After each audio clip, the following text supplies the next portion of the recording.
అందరికీ నమస్కారం. ఈ చికెన్ ఆవకాయ ఇంట్లో ఉంటే అన్ని కూరలను పక్కన పెట్టేసి ఈ పచ్చడితోనే అన్నమంతా లాగించేస్తారు. అంత రుచిగా ఉంటుంది. నేను చెప్పే ఈ టిప్స్ అండ్ కొలతలతో చికెన్ ఆవకాయ చేస్తే 100% బెస్ట్ చికెన్ ఆవకాయని ఎంజాయ్ చేయొచ్చు. మరి రెసిపీ కోసం ముందుగా 1 కేజీ చికెన్ను బాగా కడిగి శుభ్రం చేసుకొని ఒక మిక్సింగ్ బౌల్లోకి తీసుకోవాలి. చికెన్ ఆవకాయకి బోన్లెస్ చికెన్ అయినా పర్వాలేదు, లేదా బోన్స్తో అయినా సరే పర్వాలేదు. నేనైతే బోన్స్తోనే ప్రిఫర్ చేస్తాను. వీటిని మరీ చిన్న ముక్కలుగా కాకుండా మీడియం సైజులో ఉండేలా కట్ చేసుకోవాలి. ఇప్పుడు ఇందులోకి 1 టేబుల్ స్పూన్ పసుపు, 1 టేబుల్ స్పూన్ ఉప్పు వేసుకొని ముక్కలకంతా కూడా బాగా పట్టేలాగా కలుపుకోవాలి. ఇలా కలుపుకున్న తర్వాత వీటిని పక్కకు పెట్టుకొని స్టవ్ ఆన్ చేసి కడాయి పెట్టి, కడాయి కొద్దిగా వేడైన తర్వాత ముందుగా కలిపి ఉంచుకున్న చికెన్ ముక్కలను వేసుకోవాలి. ఇప్పుడు మొత్తం అంతా కూడా ఒకసారి బాగా కలుపుకొని మూత పెట్టి వీటిని బాగా ఉడికించుకోవాలి.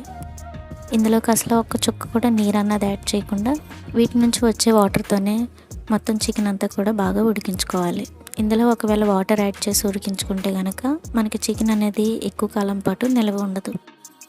ఇలా ఇందులో ఉన్న వాటర్ అంతా ఈరిపోయి చికెన్ ఇలా ఫ్రై అయిన తర్వాత స్టవ్ ఆఫ్ చేసి వీటిని పక్కన పెట్టుకోవాలి. ఇప్పుడు చికెన్ ఆవకాయలోకి మసాలా పౌడర్ని ప్రిపేర్ చేసుకోవడానికి వేరొక పాన్ని స్టవ్ మీద పెట్టుకొని 1 టేబుల్ స్పూన్ మెంతులు, 1 టేబుల్ స్పూన్ ఆవాలు, 1 టేబుల్ స్పూన్ జీలకర్ర, 2 టేబుల్ స్పూన్లు ధనియాలు యాడ్ చేసుకొని అన్నీ ఒకేసారి కాకుండా వాటికి సపరేట్గా ఫ్రై చేసుకుంటూ వేరొక ప్లేట్లోకి తీసుకోవాలి. వీటిని మరీ ఎక్కువసేపు ఫ్రై చేయకుండా 1 నుంచి 2 నిమిషాలు కొద్దిగా దోరగా ఫ్రై చేసుకొని వీటి నుంచి కమ్మటి వాసన వస్తున్నప్పుడు వేరొక ప్లేట్లోకి తీసి పక్కన పెట్టుకోవాలి. ఇప్పుడు ఇవన్నీ కొద్దిగా చల్లారిన తర్వాత మిక్సర్ జార్లోకి యాడ్ చేసుకొని వీటిని ఫైన్ పౌడర్గా ప్రిపేర్ చేసుకోవాలి.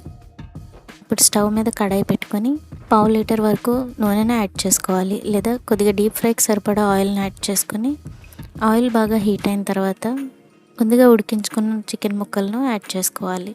ఇలా ముక్కలన్నీ వేసిన తర్వాత వీటిని ఒక 6 నుంచి 8 నిమిషాల వరకు ఆయిల్లో ఫ్రై చేసుకోవాలి.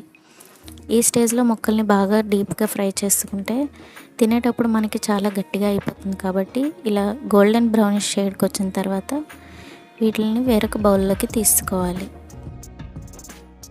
ఇప్పుడు అదే ఆయిల్లోకి 2 టేబుల్ స్పూన్ల అల్లం వెల్లుల్లి పేస్ట్ని యాడ్ చేసుకోవాలి. మనం ఇక్కడ వాడే అల్లం వెల్లుల్లి పేస్ట్ ఫ్రెష్గా రుబ్బుకున్న అల్లం వెల్లుల్లి పేస్ట్ మాత్రమే వాడుకోవాలి.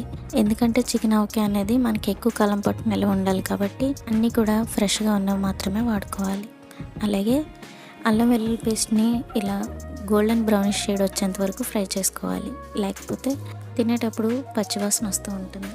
కాబట్టి ఇలా వీడియో క్లిప్లో చూపిస్తున్న విధంగా అల్లం వెల్లుల్లి పేస్ట్ ఇలా బ్రౌనిష్ షేడ్ వచ్చేంత వరకు కూడా ఫ్రై చేసుకోవాలి. ఇప్పుడు స్టవ్ ఆఫ్ చేసుకొని దీన్ని కొద్దిగా చల్లారి పెట్టుకోవాలి. అంటే ఇది కొద్దిగా గోరువెచ్చగా ఉన్న టైంలో ఇందులోకి 3 టేబుల్ స్పూన్ల కారం, 1 టేబుల్ స్పూన్ పసుపు, ముందుగానే ప్రిపేర్ చేసుకున్న మసాలా పౌడర్ వేసుకొని ఇందులోనే 4 చెక్కల నిమ్మరసాన్ని యాడ్ చేసుకోవాలి. అంటే 2 నిమ్మకాయల నుంచి వచ్చే నిమ్మరసాన్ని యాడ్ చేసుకొని మొత్తం అంతా కూడా ఒకసారి బాగా మిక్స్ చేసుకోవాలి. వేడిగా ఉన్నప్పుడు మాత్రం నిమ్మరసాన్ని యాడ్ చేయకూడదు, ఎందుకంటే వేడిగా ఉన్నప్పుడు నిమ్మరసం యాడ్ చేస్తే చేదు అనేది వస్తుంది. కాబట్టి మరీ చల్లగా కాకుండా కొద్దిగా గోరువెచ్చగా ఉన్నప్పుడు వీటన్నిటిని యాడ్ చేసుకోవాలి. ఇలా మొత్తం అంతా కూడా మిక్స్ చేసుకున్న తర్వాత ముందుగా ఫ్రై చేసి పెట్టుకున్న చికెన్ ముక్కలను వేసుకొని మొత్తం అంతా కూడా బాగా కలుపుకోవాలి. ఇప్పుడు ఇందులోకి 1 టేబుల్ స్పూన్ ఉప్పు కూడా వేసుకొని ఇదే స్టేజ్లో సాల్ట్ సరిపోయిందో లేదో చూసుకొని సాల్ట్ని అడ్జస్ట్ చేసుకోవాలి.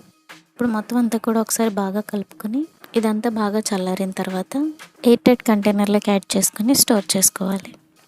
మనకి మామూలుగా బయట అయితే 1 నెల రోజుల వరకు స్టోర్ ఉంటుంది. అదే రిఫ్రిజిరేటర్లో అయితే 2-3 మంత్స్ వరకు స్టోర్ ఉంటుంది. ఎంతో టేస్టీగా ఉండే ఈ చికెన్ ఆవకాయ రెసిపీ కనుక మీకు నచ్చితే వీడియోని లైక్ చేయండి. మరిన్ని సింపుల్ అండ్ టేస్టీ రెసిపీస్ కోసం మన ఛానల్కి సబ్స్క్రైబ్ చేసి సపోర్ట్ చేయండి. Thanks for watching.